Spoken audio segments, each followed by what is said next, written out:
Go live.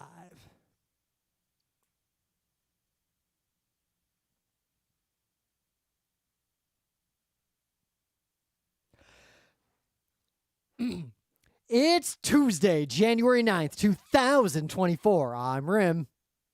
I'm Scott. And this is Geek Nights. Tonight, we are reviewing Whale Street. So, hopefully, this Geek Nights, we're streaming it live, but there's a big storm coming through New York, and I was even at work, and they were like, GTFO, like, go home, and they made everybody leave. So, we'll see. I was already home. Yeah, well, I was not, because I have to work in Midtown, which leads to my opening story here, which has nothing to do with the storm, but I'll just say, if the stream suddenly cuts out, that does mean the power went out. And if the power goes out... It's like never gone out here for more than like a second. Yep, that's what I'm getting at. So if that happens, we'll probably just record this episode later. I'm not going to like wait. Not since the great blackout when we were, Yep. still living, not even in Beacon yet. Yep. We have in our apartment here where the main Geek Night studio is, the power has never gone out. Because that building is newer than that blackout. Yep. And the worst that ever happened was during a hurricane when a transformer exploded. There was the slightest dip in the power where all the lights dimmed for a little bit, but it wasn't even enough to reboot the computers. Well, I've had some dips, but the UPS just went click, click. We don't even have UPSs. I got rid of the UPSs when we moved here. I got one. I got 0. But so far, so good. And I have a pipeline to where even if the power goes out, we wouldn't lose the Geek Nights that was recorded. But anyway, so I go out to lunch because I'm in Midtown working. And when I come back, the rat is in front of my building. All right. Yeah, like my building in Don't Midtown. rat. So the rat's there, the big old rat.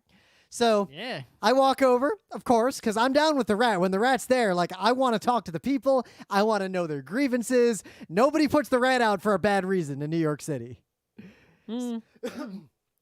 So I see the rat there, and I see 3 dudes who I will just say look very union. They look like the most union dudes you have ever seen. I think they pick those people on purpose to take care of the rat. Oh yeah, I mean, man, if your job is to take care of the... send out someone who doesn't look like they're a rat person. I feel like if you don't look like a union person, if you take care of the rat, you start transforming into one. It's like a magic idol that turns you into that kind of dude.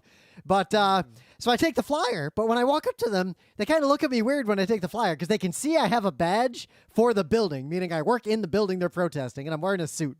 So they hand it to me, but like hesitantly. And I lean in and I just say, yeah, I work here. Fuck these guys. And then they all lean back and go, hey, yo, hey. And they all pat me on the back. And then I went in. Okay. So what were they mad about? So the building is doing a bunch of renovations, and they have contracted Arsenal Scaffold is the company that made the scaffold. And according to the complaint, Arsenal Scaffold is not paying their workers the area standard wages. And if you don't know what that means, if you don't know union stuff, basically, in New York City, different unions, or even some non-unions, have an agreement of a minimum fucking salary and some minimum benefits. And if any company in their domain doesn't provide that to their workers, they bring the rat out and try to shame the company into compliance. So here, Arsenal Scaffold is not paying the area standard wages for the scaffold. And I'll just say, if any Geek Nights listener out there would like to call Arsenal Scaffold at 631-274-3900, that's 631-274-3900, then you can explain to them that if they don't want to desecrate the American way of life and ruin everything for everyone and impoverish the people of New York City, that maybe they should pay area standard wages for the scaffold that they built outside of 120 Park Avenue in New York City. I'll just say it's a shame that they don't have any rat poison in their arsenal. So I took their flyer and I left it in a prominent place inside of the building too to make sure more people see it. You know what you can. I have called them, and it went to a voicemail immediately, so clearly people are calling them. And I left as long a voicemail as it would let me before it hung up on me, which was a several-minute voicemail. So yeah, got any news? There's tons of news out in the world on games right now, but we're only going to talk about two of them. That was the news that got the most action today, because our memory is really short. Yeah. Was this one particular news in which Hasbro, specifically the WotC and the Magic the Gathering, a while ago they made a promise that they would not use AI ML generated artworks, right? And that's kind of important for something like Magic the Gathering, where the artwork is such a huge aspect of it, to the point where like Magic the Gathering artwork is almost like, you could just be into Magic for that and that alone, ignoring the game and ignoring the collecting. Yeah, right? like there are go to Magic people, even ones who aren't super like paying attention to the art, know the names of some of the artists. Like it's a big part of the Magic community. I did. Even when I was a kid in the 90s, I looked at the names of the artists on the cards that had really good art. I think I wrote a letter to one of them and got like something in return. I don't know, but it's like, you think about like baseball cards, right? Where it's like, well, there's a photographer, obviously, but it's like, right? It's not like it's high class photography. Don't email me with about how hard baseball card photography is. Right? But it's like, Magic the Gathering cards. It's like those are original, like artworks, often painted. Back in the day, they weren't even digital. They were like, handcrafted, with real paint art. There were 25 artists in the original Magic the Gathering situation. Yeah. And not only are they high quality, right? It's pretty rare. You see, not every Magic card art is like some fucking masterpiece. But none of them are bad. You don't see a lot of like bad, ugly. You look at them and you're like, ugh, what is this? I could draw. You almost never say that, right? You might not like the style, but it's like, it might not be your deal, but it's like usually it's like high quality, if not, freaking awesome. And so, they were like, hey, we're not going to generate artworks because obviously that would piss off their audience, right? Greatly. No one wants to buy Magic cards were just art generated by some machine computer. And also all those artists who work for them would make a big stink, right? And then as soon as if they even generated a few cards that way, well, then all the artists would be like, fine, we're not going to make any cards for you. What you going to do now? Yep. And they'd be like, shit, no one's going to buy our cards because these artists aren't making the You're going to get all thralls for the rest of Magic, nothing but thralls. Right. We'll have to go. It's like if they go in a little bit on the computer generated art, they got to go all in. And if they go all in, no, they're going to lose the customers. So they have to stick with full human generated regardless. Yeah. Well, there's a weird, I sadly, I think they lose the people who care about the art as a main thing. I think a lot more people care about the art than you realize. Oh, I think they do. I think more people care about the art than care about playing the game. Look at how much variants sell in digital games. Magic is basically half or more than half a digital game already. The secondary Magic doesn't they don't make money from the secondary market. That's like its own thing for the most part. I think most of the people who you see at a random con playing Magic would grumble about it, but they're not going to stop playing their lifestyle game. I think a lot of people... What game are they going to play that's better than Magic that would scratch that itch? I'm just saying, I think they might not buy cards from a set that didn't have original art. Regardless, they promised they wouldn't do it, which is kind of obvious because they don't even need to make that promise because of the reasons I just said, is that they basically can't get away with it. It would ruin them if they tried to do that. However, right, what they did do is in some marketing materials. So basically an image used not in a card, but in an advertisement, right, was clearly partially or, significantly generated by some sort of machine learning thing. Yeah, there's a post on the broken website that actually has specific, here's the parts that are clearly machine learning. So this was not an image on a card art. It was image in an ad, right? And it was we don't know, did someone at the WotC company in the marketing department just generate this, or did they pay an artist who then was say using Photoshop and used the tool in Photoshop to add some ML parts to it. Because, right? I mean, when that. I use Photoshop, I use the ML stuff inside of Photoshop all the time in my own life. So like, we constantly. don't know if there was an artist being paid who used it and maybe didn't know, or if the marketing department bypassed artists entirely and just made an artwork this way. Yep. Right? The unknown. But here's the thing is, on the one hand, it's like, yeah, when they promised that, they probably weren't thinking about this scenario. If it was hiring an artist, the marketing department might not even have realized or noticed that the artist had used that. And I mean, I definitely have aware encountered of it. people in my professional circles who use ML to do parts of their job without telling their employers. Like, I see that happening kind of often.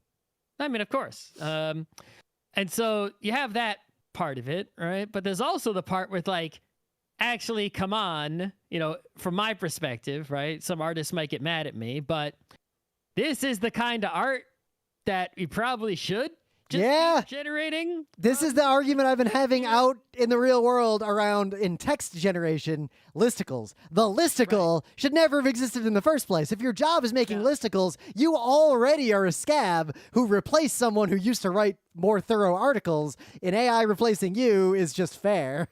Right now, on the one hand, right, there are people, I know people who actually have the job of make art for that goes in company tweets and shit, and no one ever looks at again after the ad is gone. I used to have that job in my previous company. Okay, but better actual art, right? It's like there are people who have that job, and if companies were just going to use, generate those images, then you could eliminate that job, and that's artists out of work. And actually, a lot of artists have that kind of work because they're obviously not doing the kind of work where you create your own original thing and make a bunch of money off of it, because that's the starving. Well, just like a huge amount of online quote journalism is just like bottom bidder, semi-machine learning generated or previously just farmed out like word salad nonsense for SEO anyway. Right. So, but the point is, artists who have an interest in being paid, a lot of them have that kind of job, and they're rightfully, I guess, from their perspective, mad that even for some advertising art that, someone would have the computer generate it and steal from, indirectly, because, machine learning, the way it works now is basically just copyright laundering, right? Someone else's arts, right? So, who knows what arts was actually used, and learned from to generate this advertisement. Shouldn't that person be paid? Or whatever. We'll figure that out later. Or maybe it was like the internal models in those Photoshop type tools, which are still based on some kind of art that someone did. Yep, but I think Adobe has a pretty good, well, not good in a it's the right thing to do sense, but good, and it seems pretty watertight, like where they get their training data from. And they also have Adobe stock. Right. Regardless, it's sort of this in-between case, right? Where it's like there's a right to be mad because that's like a real artist's job. But also it's like this is an ad, like an image. This is like the bottom tier of that profession. Right. It's like, I don't think any of the artists who have that job, it's like they want the job because capitalism and because they need money. But I don't think any artists want to do that kind of case in point, nobody wants to write listicles. You're stuck writing listicles because it's the only job you can get. There's someone out there who just fucking loves them and wants to. Yeah, but not that many people. The number of people writing listicles, what percentage of them love it? It's very small. Probably, yeah. But I guess all these debates and all these arguments around this are sort of orbiting the actual problem, the black hole at the center, which is that people need these shit tier jobs to live because of the way our society is structured. Right. But the point that just focusing on the current story and not just discussing the same thing over and over again for our whole lives.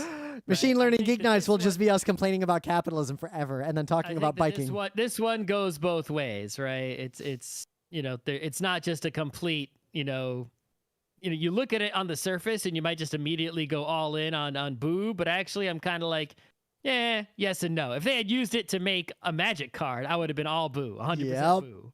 But because it's like an image in an ad that will never be looked at again. It's an ephemeral piece of capitalist detritus.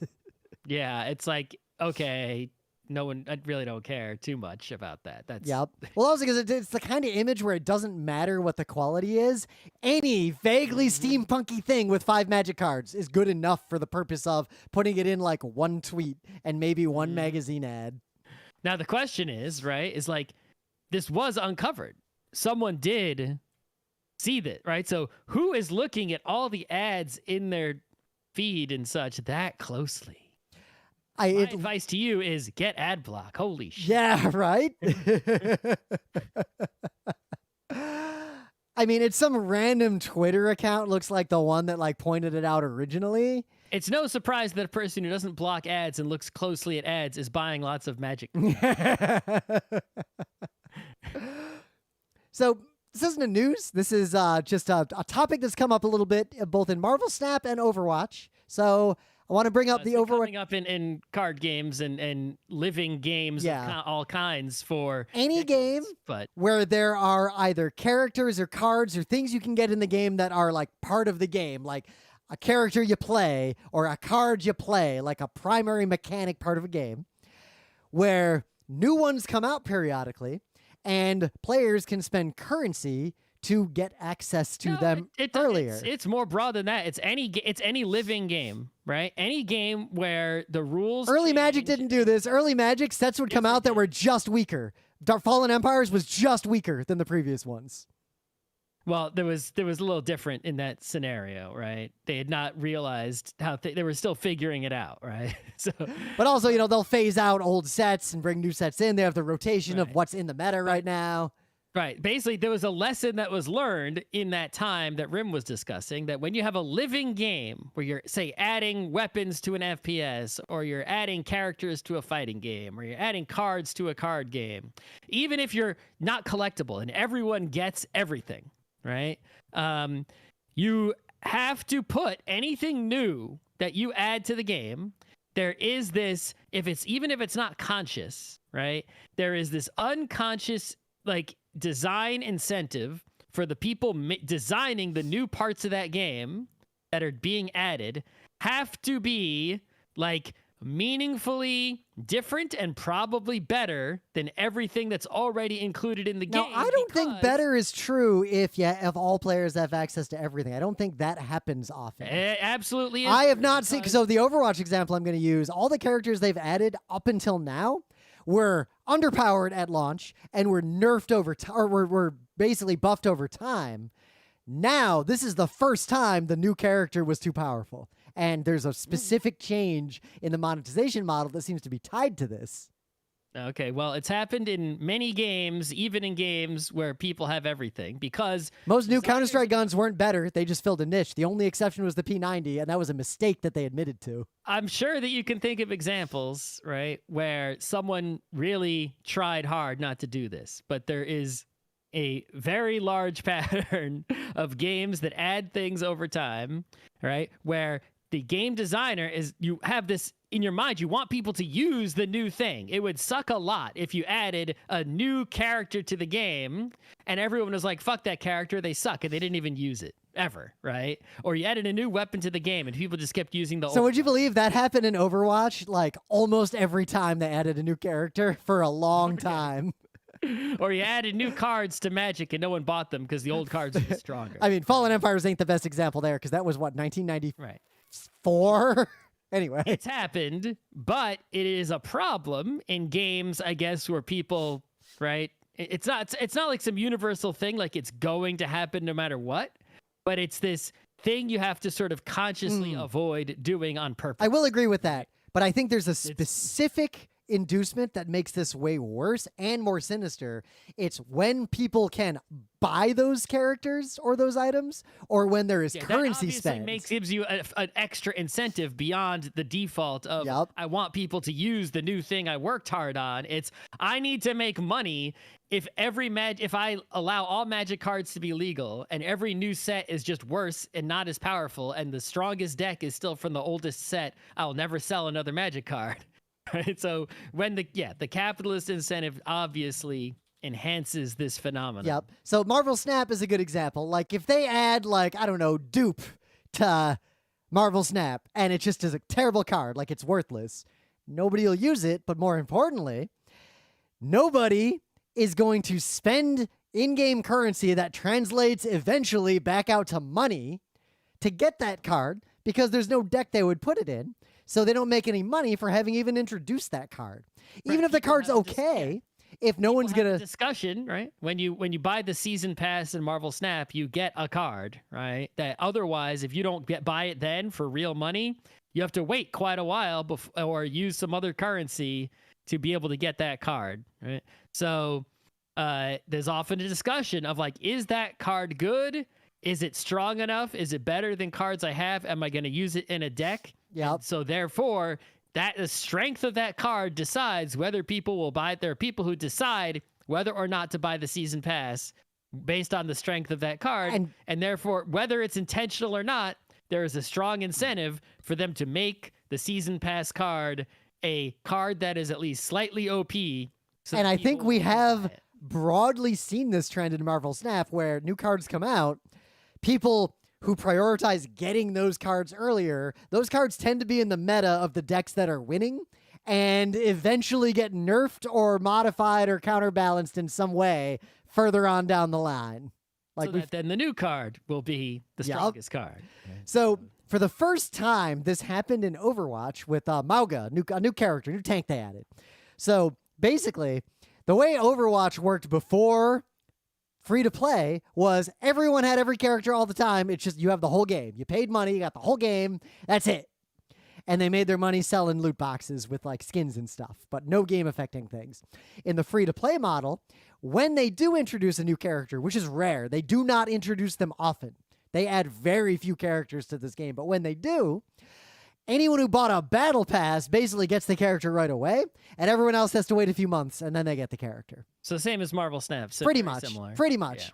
Yeah. And now, with this new model, when they introduce Mauga, people are calling it the Battle Pass diff because every fucking match, if the it's not actually a super overpowered character. Like you could win, but it's pretty good, especially the way people tend to play the game. So it's winning a ridiculous percentage of matches. Like you run into it all the time, or you'll be on a team. You're just gonna isn't you just gonna have at least one person? The thing is, it's a team game, so and you're not gonna have 4 Maugas or whatever. Well, no, you can't. So this is sports now. You have one tank on your team. No.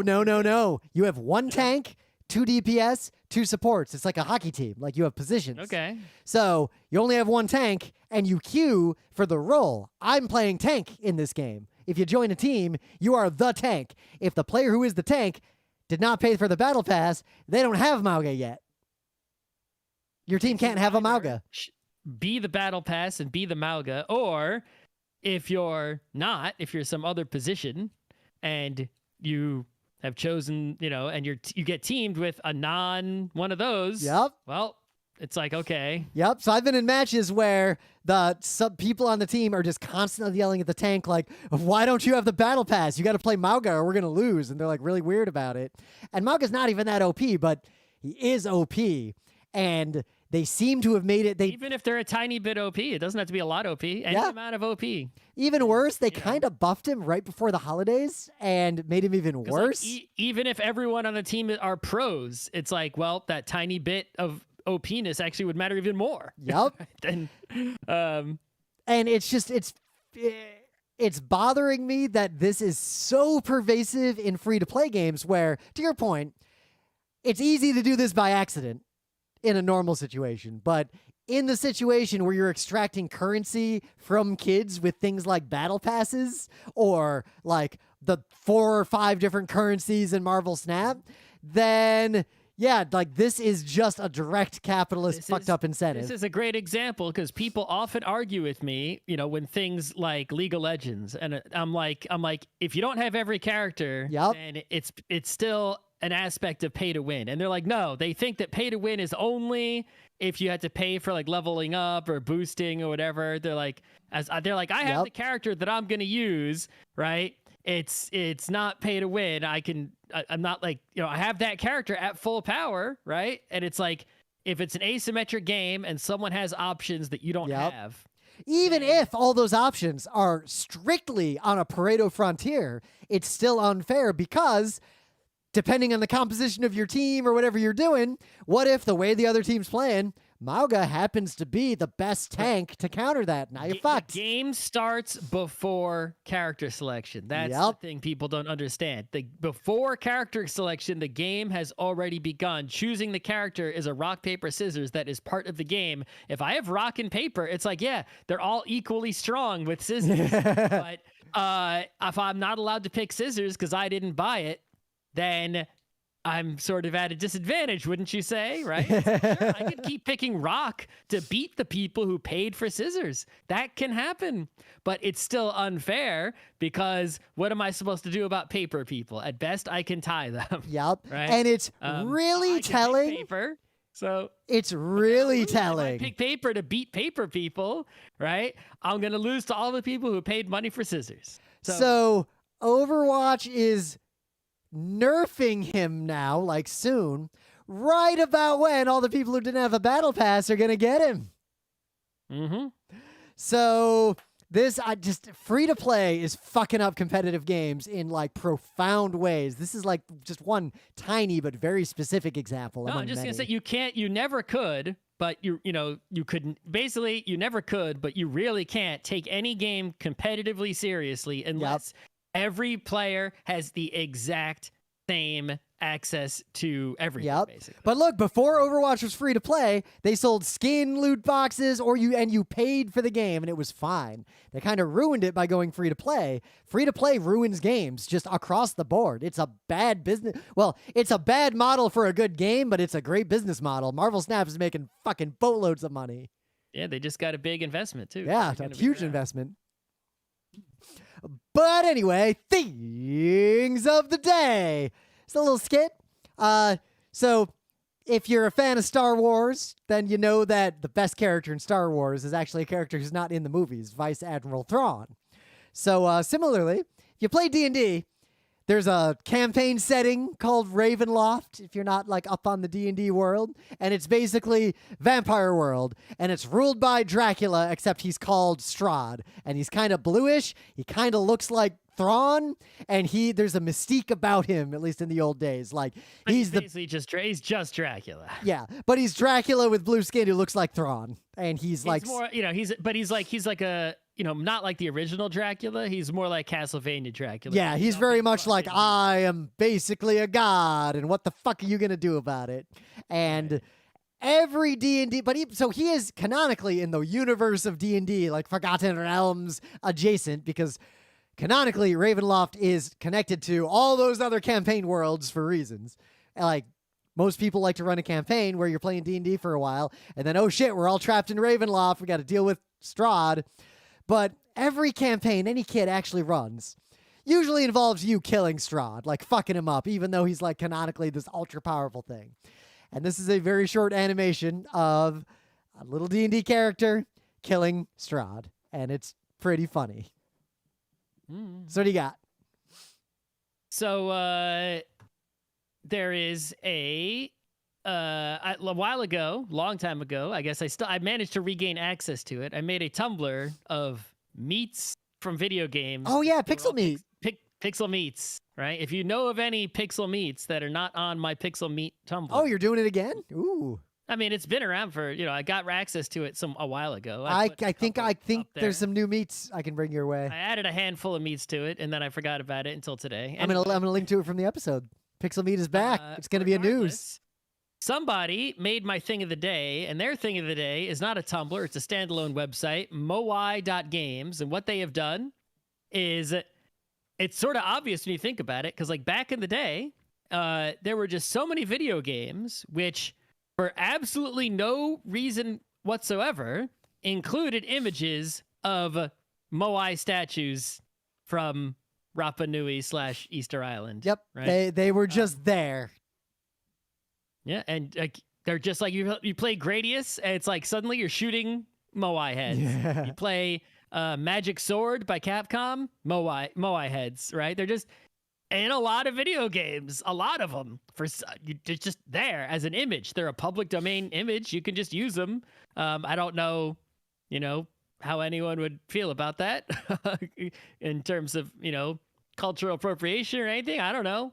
I don't know enough about their history because I've not studied that. And Yep, almost no I depiction only know of them. things that I've read on the internet. And, Almost no depiction of them in these old games has their hat on either. Yeah. So, this person cataloged them on a website, much like I cataloged. They did a much better job than I did. I only got a few meats. It's a pretty good infinite scroll catalog. I wonder, are there more of these or meats? There might be more of these than meats. There's so many of them. I mean, I'm scrolling and scrolling, and it keeps loading. Oh yeah, there's so many. So yeah, it's good job, moai.games. In the meta moment, the GeekNights Book Club book is The Night is Short, Walk On Girl, as made famous in nerd circles by the anime The Night is Short, Walk On Girl. I have started reading it. Scott has also started reading it. Do you want to show it at some point? The previous book club book, The Murderbot Diaries, I'll just mention because we did a show on it, and there's such short reads, and they're coming up increasingly in my social circles, frequently. Like, those books are being talked about, so you should probably read The Murderbot Diaries if you listen to Geek Nights. Just saying. Yeah, there might be some internet memeage that you didn't realize was Murderbot jokes until you read the books. You could read one book, and then that'd be enough. You'll get most of them. Read 2 books, and you'll get like 90% of them, I think. So yeah, we will be at MagFest in a couple weeks, doing not 1, but 2 panels. Those panels are reruns of panels we've done in other cons, but MagFest is often an environment where weeks will be there in like 9 days. Yeah. So if you're going to MagFest, let us know, and we'll probably see you around. I plan to spend at least 20% of my time in concerts at this MagFest, at least 10% of my time on DDR machines, assuming they are there. And the rest... I'm not going to budget it. I'm just going to roll with it, but I guarantee I will eat at... Nando's at least once. Nando's chicken. And, It's going to be a good time. I've missed conventions, but MagFest has always been one of my favorite cons to just go and party at, so I look forward to the party. Let's get into it. At PAX Unplugged, we played a bunch of tabletop games, and one of them, Scott, comes over and says, oh, there's this game, and it looks like it's 18xx style auctions, but it's not a train game. It's got another thing going on. And you kept mentioning it, like, for a while. And I went through the first look, and I read the rules to the games that looked like they were worth learning and weren't going to be big and complicated or require a bunch of players or long rules explanations. And I saw this one. It was called Whale Street.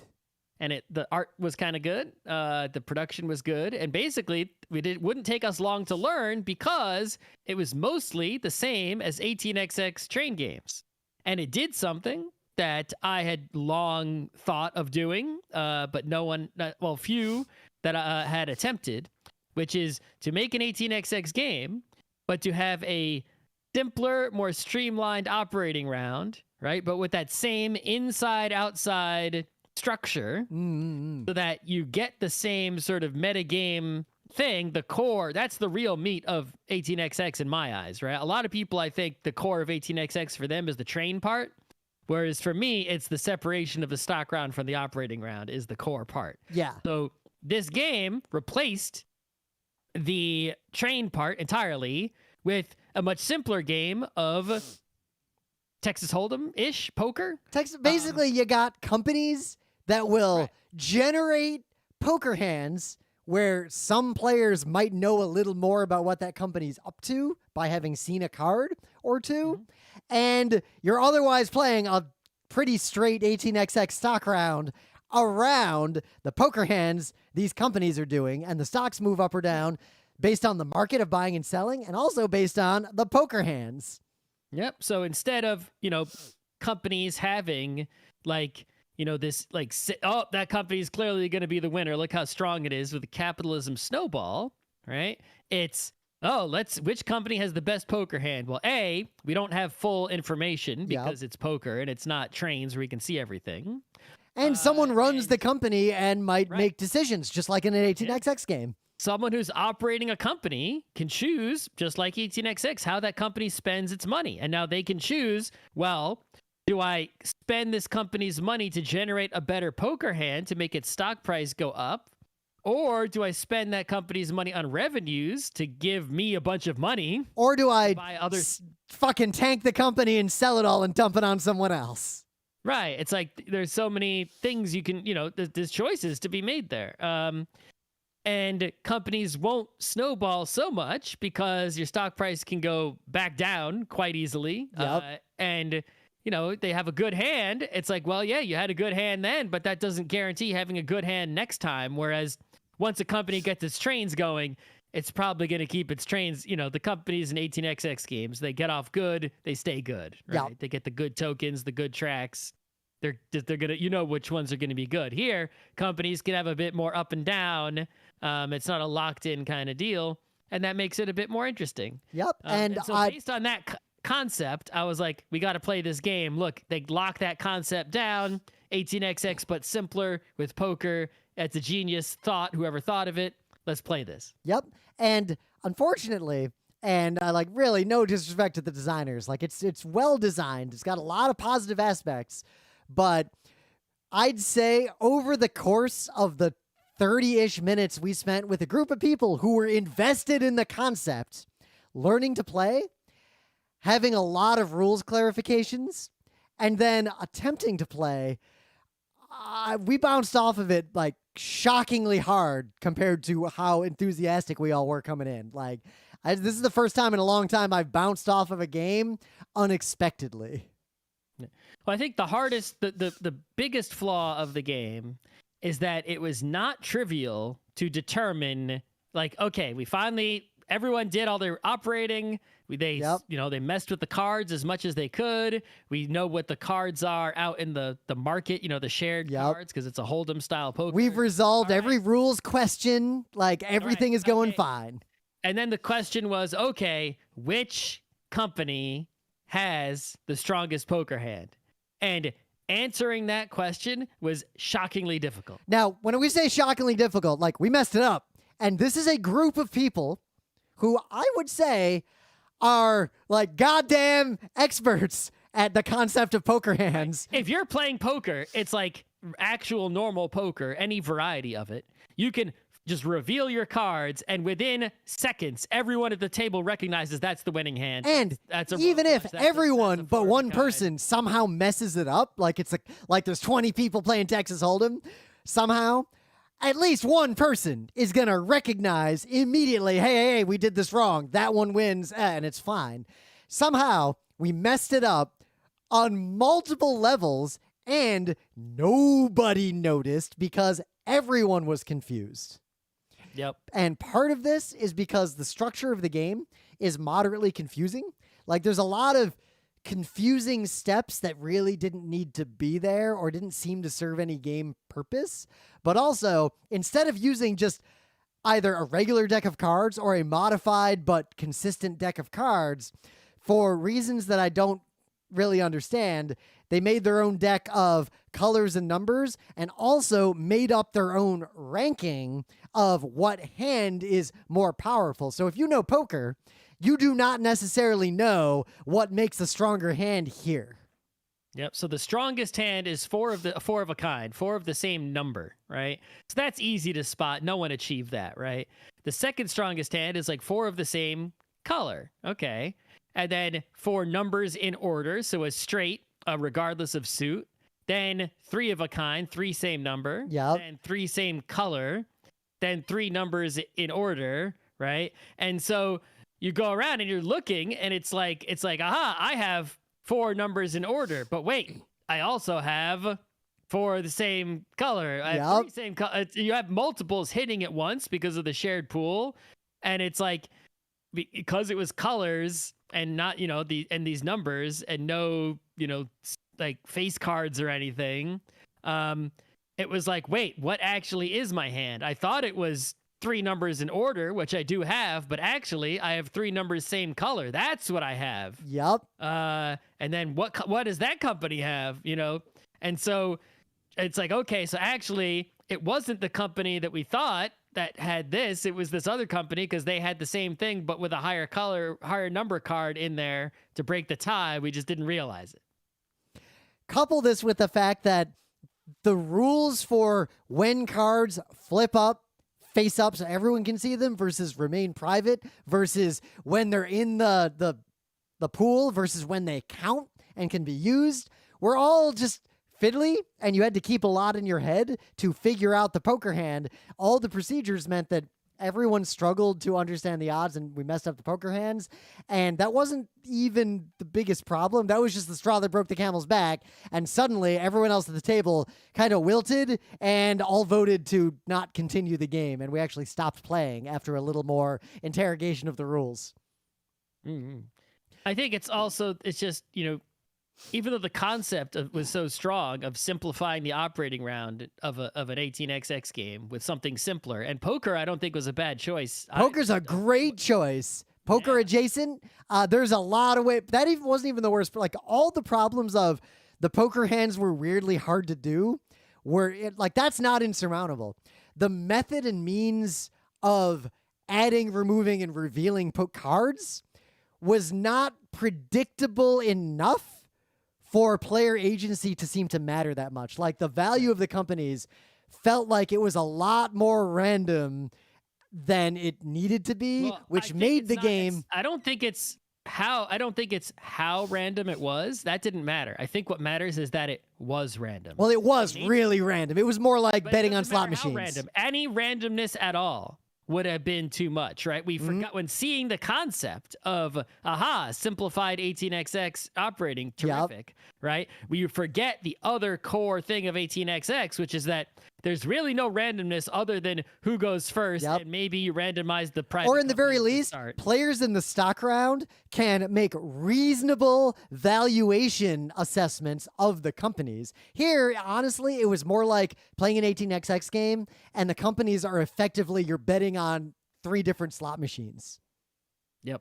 And that is not a satisfying game. But to make it worse, each company has a built-in power. Now, before you think, some 18xx games have that. Like, yeah, they do. But these powers were all very different from each other and extremely fiddly to the point that everyone had to keep reading them over and over and over again and then checking to see if they applied or not. Like, they were not well written or designed. Like, I would have removed that whole concept or radically simplified it. Like, they were just deeply unsatisfying. Like, Shell Motors. It has some arbitrary limits and some stuff I don't really want to explain because it's too fiddly, but its power is at phase 3. If the sum of the tech cards on the market board is 12 or less, this company gets 8 revenue. So every time any fucking thing happens in the game, everyone has to look and check, is that true or not? To then determine whether or not this company will have $8 more, which will then impact what that company is capable of during its operating round, which determines its valuation. Nobody's got time for that. But yeah, I think it's just, you can't have in an 18xx simplifying the operating round with some other game that reduces how much time the game takes, reduces complexity, but keeps the core is a great idea. But you have to keep the other thing that's true about 18xx, which is that there's really no hidden information and there's really no randomness. Now here, I would say random setup. There could be, I would accept a tiny amount of sort of randomness in that I would be okay with the president of a company knowing like an X1 card that isn't public right away. I mean, yeah, it's obviously more randomness would be more damaging and less would be much. But there's better. like this very constrained set. Is really ideal for this kind of game, right? Yeah. You can't have, because, in a real stock market, if someone has an information advantage, they just win, right? Well, like the cards in the pool would move too fast. Like cards would come in quickly and players who ran companies could take actions to push cards through the pool even faster, which it was like randomness multiplied by randomness. And it was really unsatisfying to play. And the rules were so fiddly that we spent a long time continually referring to the rules to figure out how to do basic procedural things. And then to make matters worse, the physical components, if you so much as bump the table, you will ruin the game because you will not know what anything cost anymore. Like the spaces to put things were too small. Like lots of little just physical design flaws kind of sealed the deal on us bouncing off of this game, unfortunately. Yeah, I think they were trying to keep the game small, like physically small, so it wasn't like some giant box full of enormous things, right? But And there it's is a reason 18xx games are huge, and it is not Right. just because they're train games. right. It's like, well, the smallness is like, A, it saves the money on production. Yeah. B, it makes the game look approachable, right? Because like, oh, there isn't that much game here, right? There's only a few types of components, right? It's just a like, But yet few colors it's of confused. There's cards. actually a lot of game here, but it's not the part you think it is. It's like if an 18xx game, if the operating rounds were not only random, but 10 times more complex, and then the stock rounds were also more complex, but none of that worked. Right. It's like it is simpler than an 18xx game where in 18xx you have to figure out what's the optimal route this company can run with these trains, and that is a harder problem to solve than who has the best poker. But it's not a confusing problem to solve.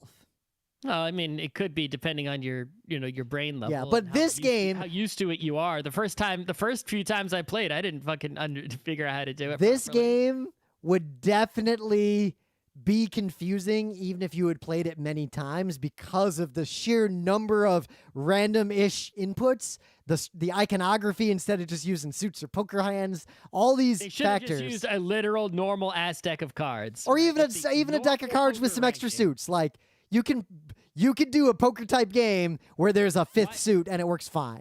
You don't need to though. Just play. What's wrong with the 52 deck of cards? How would it be better by adding another suit? How does that improve it in any way? I mean, a bunch of trick taking games we play add extra suits. But I'm saying for a Doesn't game of Pendante, a poker how do you game? Pendante, a poker game, is improved by having another suit. Is it improved, or I wouldn't think it so. be better to just play Pendante with the regular deck of cards? I think Pendante is improved by it, but that's an edge case in fairness, partly because having more potential poker hands. One, Pendante, even though it has more potential poker hands with the extra suit, the poker rules apply. Someone who knows poker logic can apply it to Panda logic very easily. There's just one extra kind of hand, a floosh, The floosh. and that works fine. This is just like made up nonsense. Even Battle Line is more consistent than this.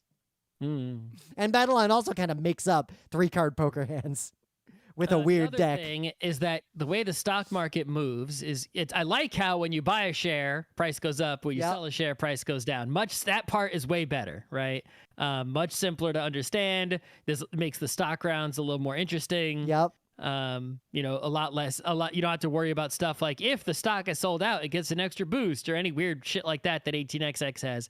Big improvement in the stock round, big time. I would like to play an 18xx that had that kind of simplified stock round where whenever anyone buys a share from the treasury, the price goes up, and whenever anyone sells a share, price goes down, and just keep it real simple. But the way the stocks move after you do manage to figure out the true ranking of the companies is basically each round you're going to flip over this board, and that board is basically going to represent like how volatile the market is at that point in time.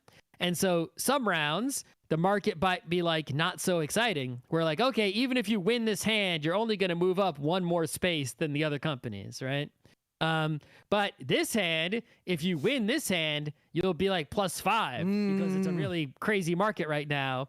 And if you lose this hand, you're going to be like -3. And basically, because of that, it's like, oh, those numbers are all single-digit numbers. How big of a deal it can be? Well, it can be a really big deal when you're only playing a handful of rounds. Yep. And now that one round ends up being the round that matters and decides which company is the big company. And so whoever bought shares in that company at the start of the game and still has those shares is going to have the most valuable shares. And is not even if that company then proceeds to lose in the remaining rounds, it might not fall too much, and that's the other companies can't catch up because 5 is a bigger number than 111, right? Or 12. Yep. And I guess if you play an 18xx game at 18xx.games where it kind of handles all the calculations and like procedures for you, like they're great games. Even if you had a computer handling everything, this game would still be a little too confusing and fiddly to play. There are so many procedures that are difficult you wouldn't miss any of the bonus powers or get the rankings. True, wrong, but you would right? miss understanding if and how they will apply, because if and how they apply depends on all the random inputs. So it's very hard to project a valuation of a company. So buying and selling stock is just gambling. It's just lottery tickets. If you computerize this, because of the randomness, you can't have undoing or redoing or anything like that. And because of the hidden information, you can't have communication or anything like that, right? So that just sort of messes up the whole thing. But it's also very easy to ruin your game by missing a step, and then all your procedures are messed up, and there's one too many cards in a place, and they're all like irrecoverable errors. I don't think it would actually be bad if you just used regular deck of cards. And okay, sure, you still, maybe you don't even randomize the cards. You just literally show the hands that are there. What does the owner of a company do in the operating round? You literally go and spend the company's money to buy cards. Like, I want to buy that king. Kings are strong right now. And right, I have to buy, there's 2 kings in the market. If I buy that king and put it on my board, I'll have 3 kings. And so the companies are fighting to see who can buy the king. You just show it, right? You could add the collusion too. Let companies buy between each other. Fighting for track or fighting for trains. Here's something. In 18xx games, one of the big interesting parts of the operating rounds is the illegal collusion. Like, if I own 2 companies, well, company A buys really nice train from company B for $1. So if I own 2 companies in this game, company A buys a king from company B for $1. That's right. There's no intercompany buying and selling in this game, right? Which is also kind of ruins the whole, thing going. So I guess I would say, unfortunately, I would recommend, if you see this game like at a table to play for free at a con, you could try it out. I would not buy this game or seek it out based on my reading of the rules and an attempt to play it, which is a shame. So, it's, the concept is there. I'm enjoying that somebody went for it. And I learned a lot from playing their attempt. And there were positive things here. Like I said, the stock round being just straightforward is like, why do all these other games complicate their stock round unnecessarily, right? This is just fine. But so the listener actually just asked, how does this compare to the other well-known 18xx style game without track rolling stock? I'd say it's the opposite of rolling stock. Rolling stock is like 100% deterministic, and you make bad decisions and you lose in round 1. Yeah. Rolling stock is like the complete opposite end of right. It's not trying to simplify. It's fancy grognard game. It just doesn't have tracks. Rolling stock doesn't simplify a damn thing. Right? The only really good, I think rolling stock is a better game. Yeah. The best mechanic of rolling stock is that 2 people can't be on like the same price at the same time. Right? Yeah. It's like, you're right. That's the key in that game. But yeah, rolling stock isn't an attempt to simplify a damn thing. That's a grognard complicated game. It's not you don't compare it. Right? Yeah, I respect rolling stock. I don't like playing it. I like playing 18xx games. That's my sweet spot. Don't be fooled to think rolling stock is anything like this, because rolling stock doesn't have a map on it. It's not in the same category. We need to see, we're trying to make 18xx that's accessible, right? What is the minimum viable game that anyone can play without 100 hours explanation or anything, that still does the separation of the outside game and the inside game? Right? Stocks and operating. Maybe we should try to play a really hacked together just poker hands game and make up some bullshitty rules and just do it and see what happens. Like when we're hanging out. If you just don't do any asymmetry, just make it really, plain. I could write those rules like tonight. Yeah. If you're not trying to balance anything or have any private auctions or anything, right? Yeah. Designing an unbalanced game is actually kind of easy if you literally just throw it together and see what happens. Let's make everything the same. All the companies are the same. Everyone plays the same. Yep. Copy paste some stock market rules out of an 18xx game. Real simple ones. I would just use these stock